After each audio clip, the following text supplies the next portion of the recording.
It started with a single whisper, one that no guard in Buckingham Palace ever expected to hear. Princess Charlotte, usually composed beyond her years, tugged at a guard's sleeve and pleaded with a trembling voice, "Please, don't leave me with her." Moments later, a royal guard would shove past senior aides, ignite a silent confrontation in the corridors of power, and expose a truth the palace had kept buried far too long. Because sometimes the real battles aren't fought on grand balconies. They unfold in the shadows where duty meets fear. Before we dive deeper, go ahead and tap like if you enjoy stories that pull back the curtain on royal life. And if you're new here, join our community by subscribing. There's plenty more unfolding inside those palace walls. Now, let's break down what you're about to discover. The first sign that something was wrong came in the form of silence, an unusual silence, the kind that settles in a palace corridor when something is off. Sergeant Thomas Wright had worked royal protection long enough to know when the atmosphere around him didn't feel right. But even he didn't expect the moment that followed to shake him in a way years of military deployment never had. Princess Charlotte stood near one of the marble columns outside the East Gallery, half hidden in the soft glow of the chandelier lights. She wasn't supposed to be there. She should have been in the main hall with the rest of the family, greeting guests attending the charity gala. Yet here she was, motionless, watching him with eyes that didn't match her usual bold confidence. It wasn't the posture of a royal child trained in composure. It was a posture of a child trying very hard not to look afraid. Wright kept a professional stance, but his instincts, the same instincts that had kept him alive more than once, nudged him hard. Children don't hide for no reason. Princesses don't break protocol for no reason. And Charlotte certainly didn't look like a child who'd wandered off to escape public duties. Something had sent her here with purpose. A soft breath escaped her as she gathered her courage. Then, in small, controlled steps, she walked toward him. Her hands were clasped together in front of her, fingers twisting into each other, a telltale sign of fear, not mischief. "Sergeant Wright," she said quietly. The voice was polite, perfectly royal, but laced with something far more fragile. He bowed his head slightly. "Yes, Your Royal Highness." Charlotte glanced over her shoulder toward the main hall, fast, nervous, like she was checking to see if someone had followed her. When she looked up again, her expression nearly broke him. The distress in her eyes didn't belong to a princess. It belonged to a child who felt cornered. "I need to tell you something," she whispered. "But I'm not supposed to." Her voice cracked on the last word. Wright lowered his tone, softened it the way he'd been trained to do around frightened minors. "You can speak to me. That's what I'm here for." She swallowed, the movement small and shaky. "Mummy said if I was ever really scared and she wasn't there, I should find a guard. Someone from protection." Her voice dropped even lower. "She said you'd help me." Those words hit him with the weight of a direct order. Kate didn't give her children open instructions like that unless she had a very good reason. And Charlotte wouldn't have invoked them unless something felt genuinely threatening. "I'm listening," Wright said gently. "You're safe with me." Charlotte took a breath. It's Auntie Camilla." The name alone wouldn't normally raise any alarms. But the way she whispered it, the way she flinched as if saying it out loud was dangerous, made Wright's shoulders tighten. "She keeps asking me to go with her. Alone." Charlotte's fingers twisted harder. "She says she wants private time. She says she wants to teach me things." But what, Your Highness?" Charlotte's voice became barely audible. "She's not nice when it's just me and her." Wright's pulse sharpened, though his face stayed calm. Step 1 of threat assessment. Listen first. Jump to conclusions later. "She says things about Mummy. Says things about us. She grabs my arm sometimes when no one's looking. Hard." She blinked quickly, fighting tears. "She says I shouldn't tell anyone. She says there'll be consequences." The word seemed too big for her mouth, too heavy for a child her age. And yet, she said it like she'd been forced to memorize it. Before Wright could respond, sharp footsteps cut through the corridor. A woman's voice followed, clipped, urgent. "Princess Charlotte, there you are." It was one of Camilla's senior aides. Wright recognized her face instantly.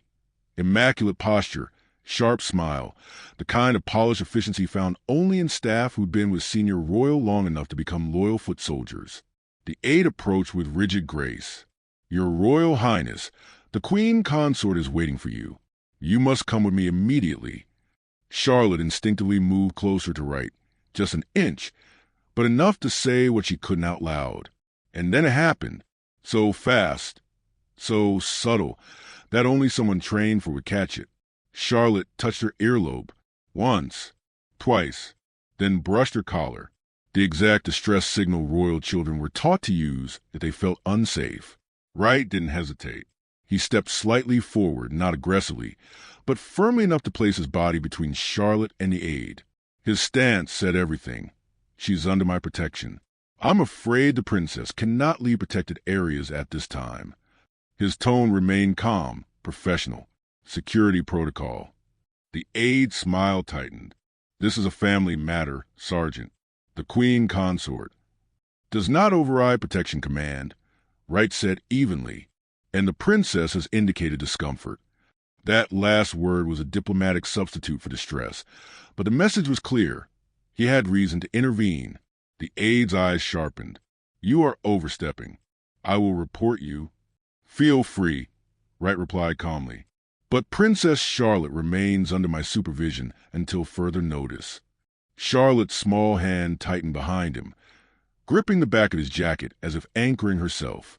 The aide didn't move. She simply stared at him, jaw rigid, as if deciding whether to escalate the situation further. But after a long moment, she turned sharply and walked away, her heels clicking in sharp, irritated rhythm. As soon as she disappeared around the corner, Charlotte let out a breath she'd clearly been holding. "They're going to come back," she murmured. "They always do. They'll try to make me go with them. They say I must. They say she's a queen." Wright knelt a little, not enough to break protocol, but enough to meet her eye level. "You're not going anywhere you don't want to go," he said softly. "Not while I'm here." "Even if they order you," she whispered. "Even if it costs them everything." "Yes," he said. "Even then." Charlotte's lip trembled, not in fear this time, but in relief. "Thank you," she whispered. "Please don't leave me." Wright stood, positioning himself protectively at her side. This wasn't going to be simple. He knew that the moment he refused a direct instruction from a senior royal's aide. He'd place his career on the line. But some situations didn't wait for paperwork or meetings or clearance. Some situations demanded action. "Your Highness," he said softly, "we're going to find your mother now." And as they walked deeper into palace corridors, Wright leading, Charlotte close behind, he already sensed a storm waiting ahead. Not a physical threat. Something far more dangerous. A clash of loyalty, power, silence, and a child's cry for help. The palace air changed the moment Sergeant Wright escorted Princess Charlotte away from the East Gallery. What started as a quiet, almost private moment was now something else entirely.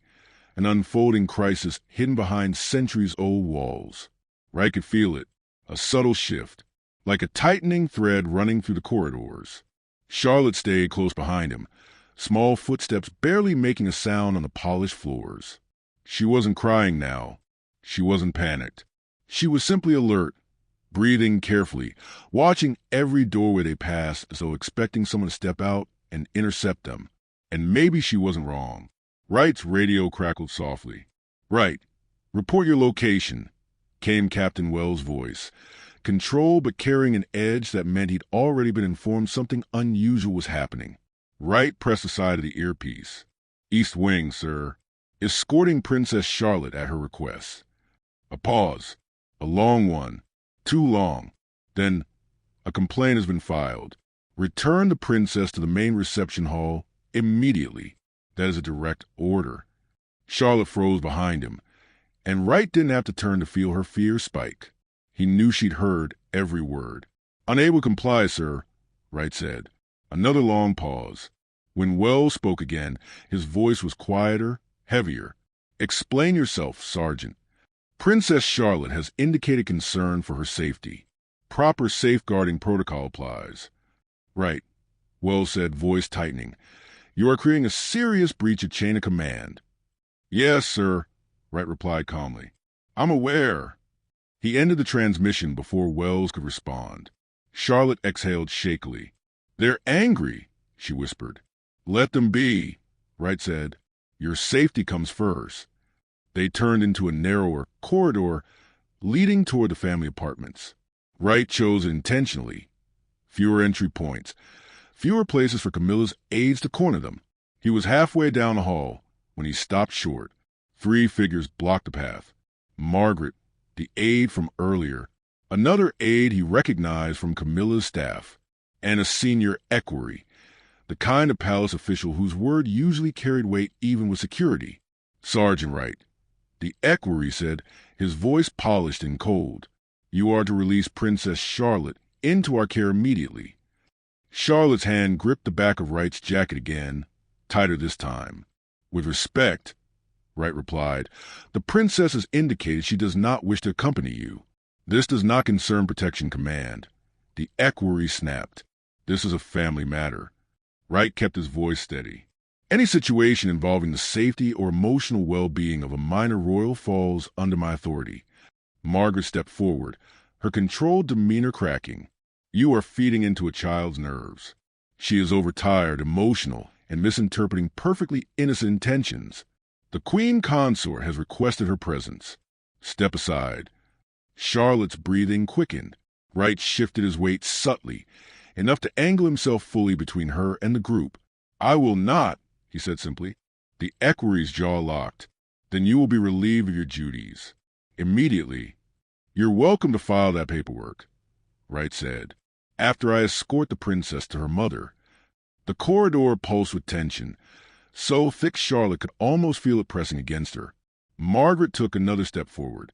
"Sergeant, you are one guard," she hissed quietly. "Do not make the mistake of believing you outrank Her Majesty."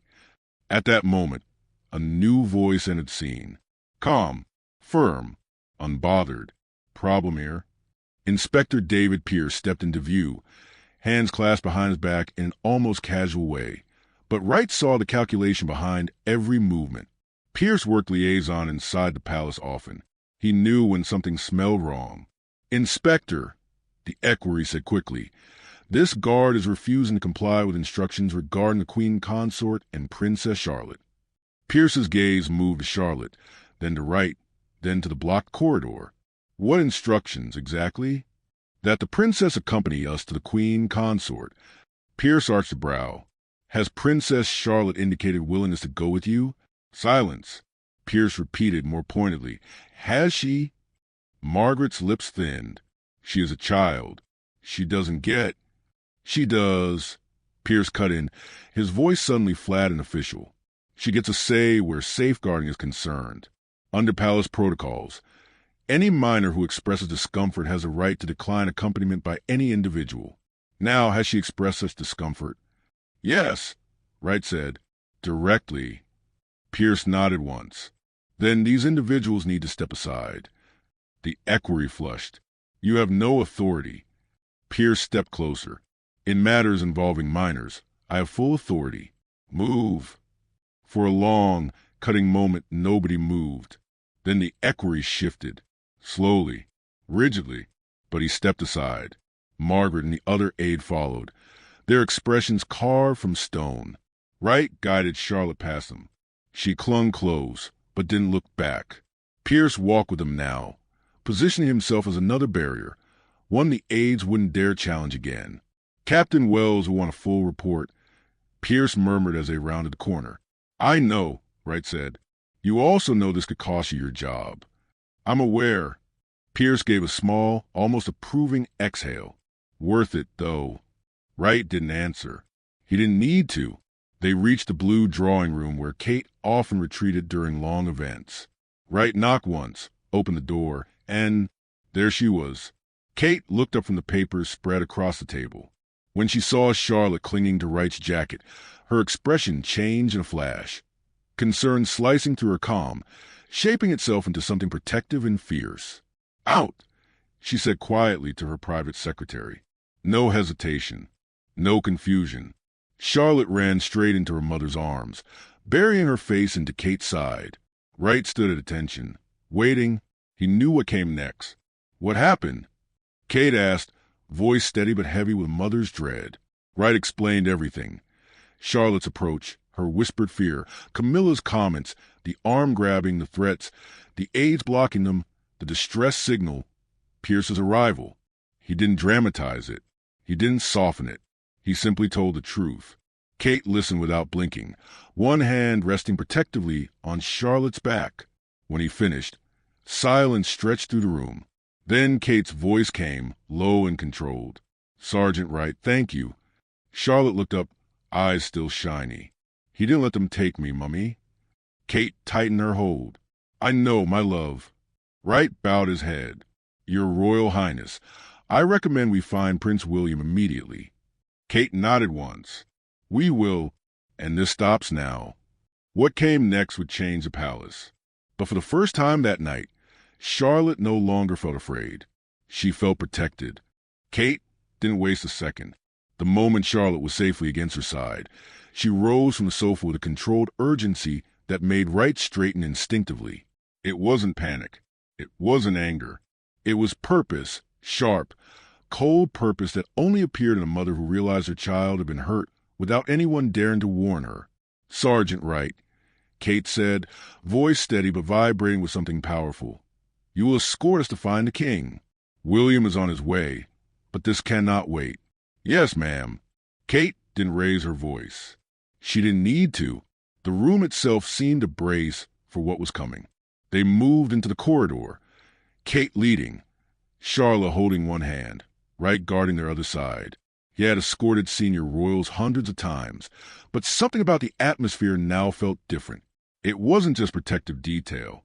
It was shield formation. And Kate, normally the embodiment of calm diplomacy, was walking with the certainty of someone who had been pushed beyond her limit. They were halfway down the east wing when they encountered the one person Kate least wanted to see. Camilla.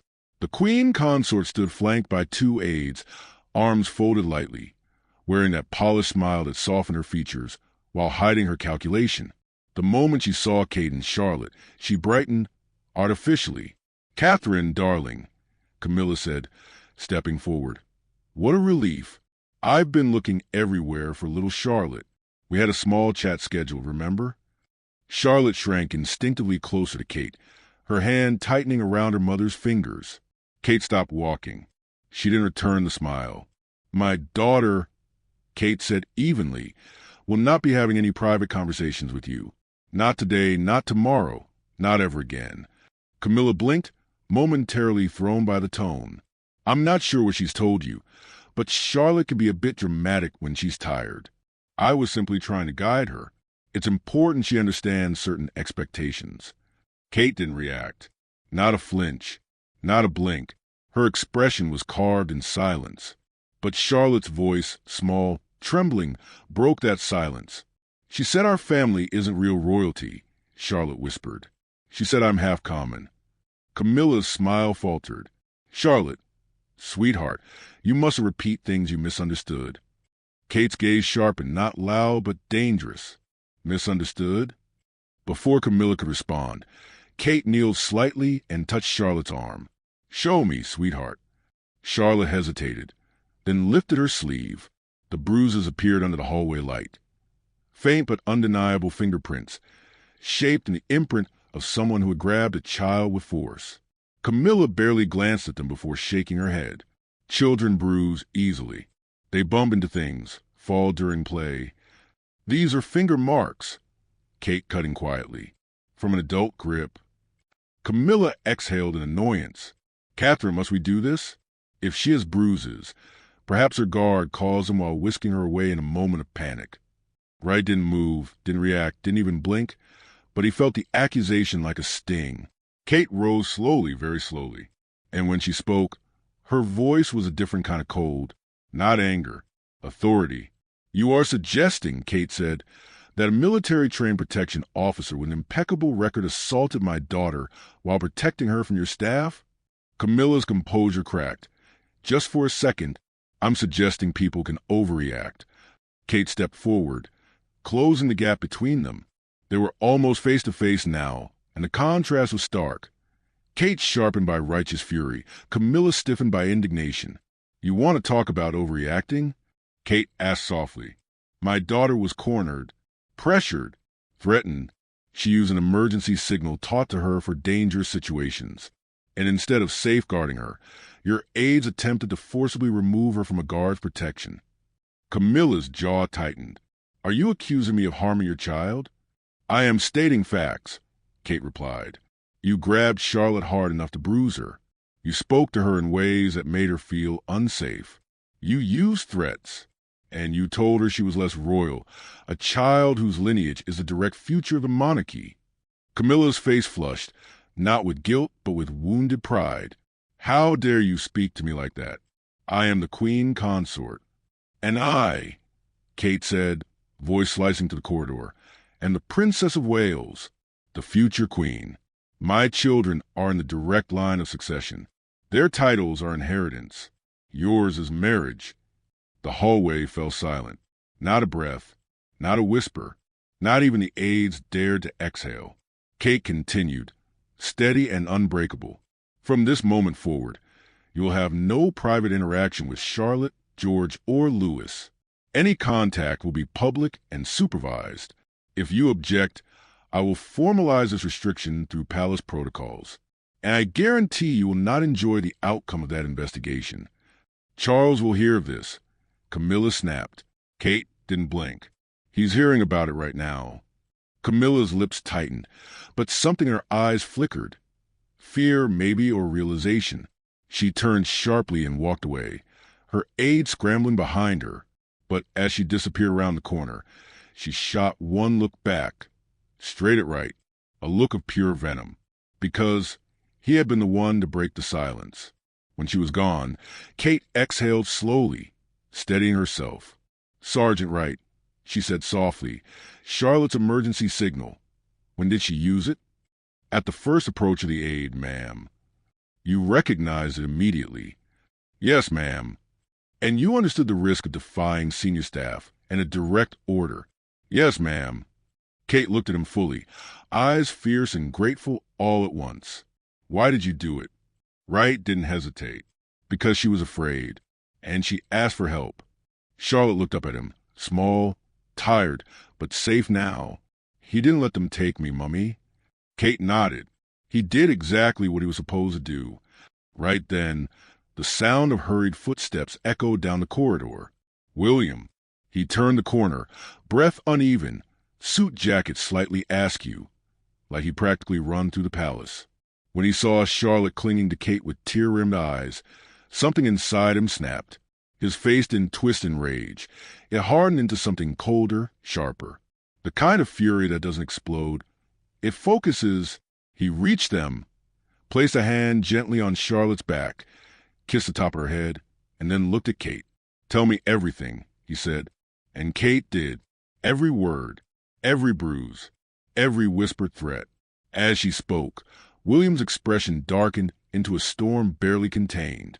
When she finished, he didn't raise his voice. He simply said, "Where's my father?"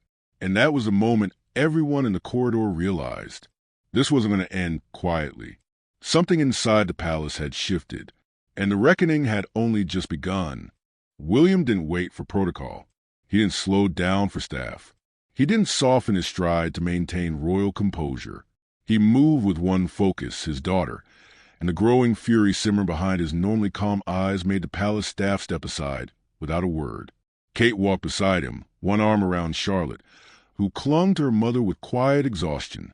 Wright followed, protective posture tense but controlled. Everyone in that corridor sensed it. Something unprecedented was unfolding. Whispered tensions that once lived beneath the surface were now spilling into the open. They reached Charles's private office. Two footmen stood outside, stiffening when they saw William's expression. "Open it," William ordered.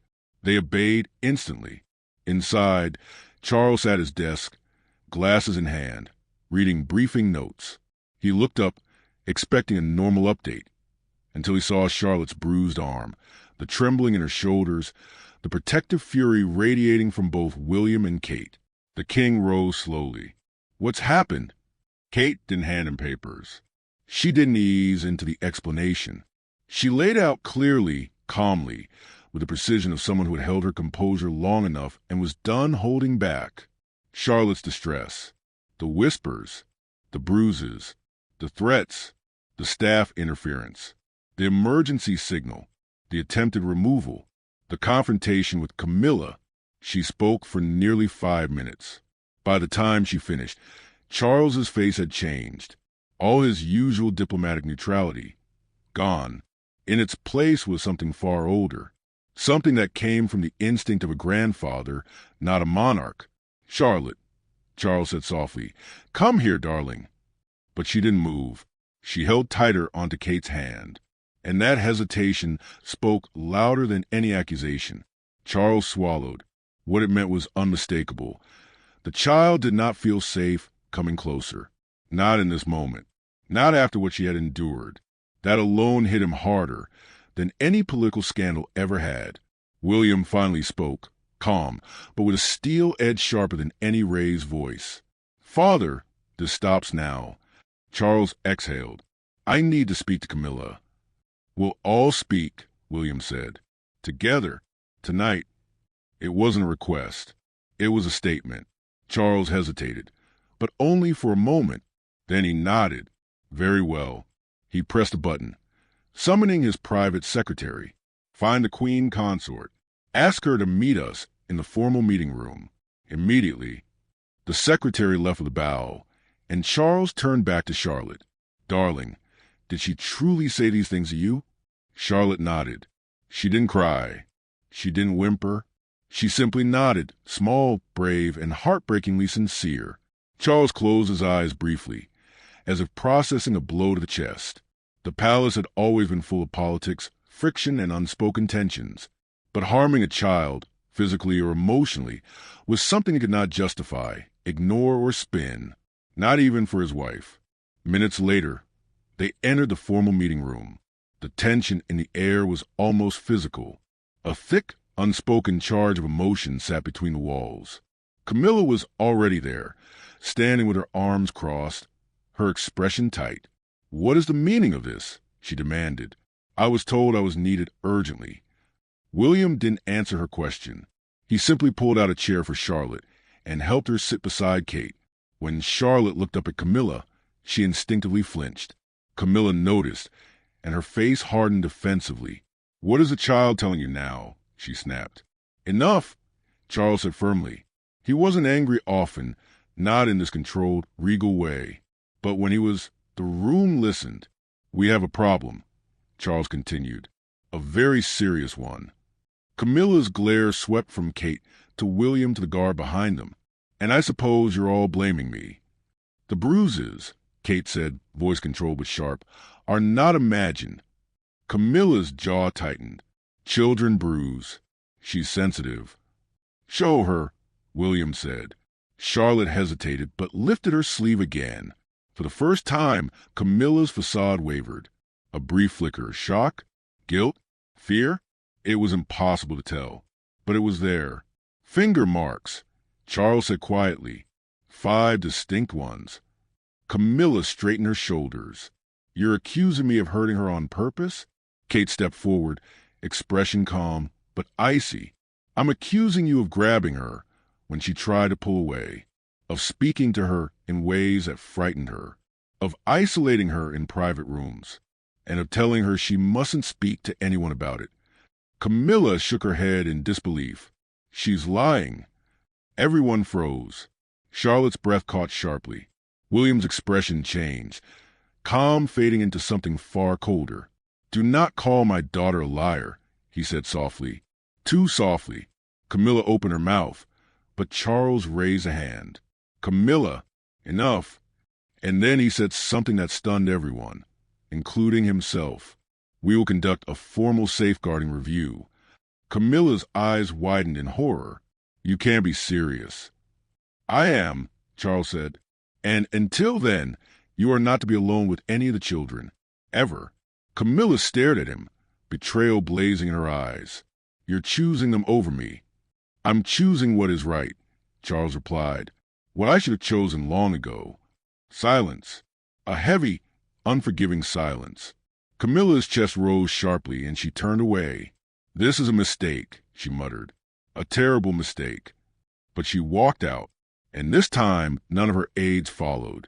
The moment the door closed, Charlotte let out a shaky breath she'd been holding since the confrontation began. William immediately crouched beside her seat, taking one of her small hands in his. "You did so well, sweetheart," he whispered. Kate stroked her daughter's hair gently.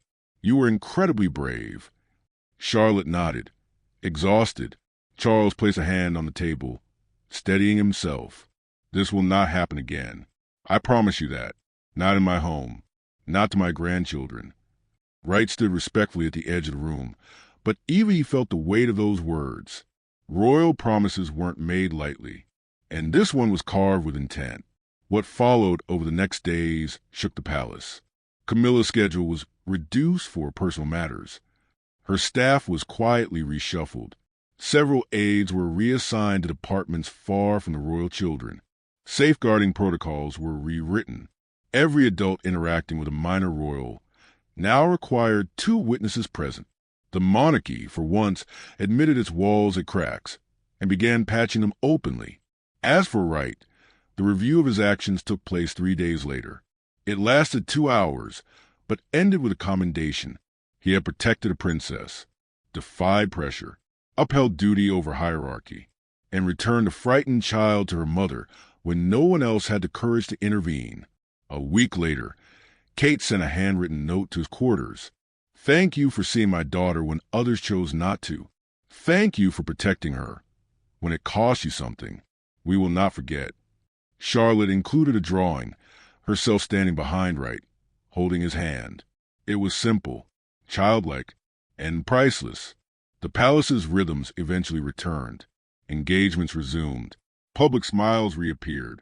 But something had changed permanently. A line had been drawn. A child had been heard. And a guard had chosen principles over protocol. Sometimes the most powerful acts inside a palace aren't grand speeches or royal decrees. Sometimes they happen when one guard refuses to step aside.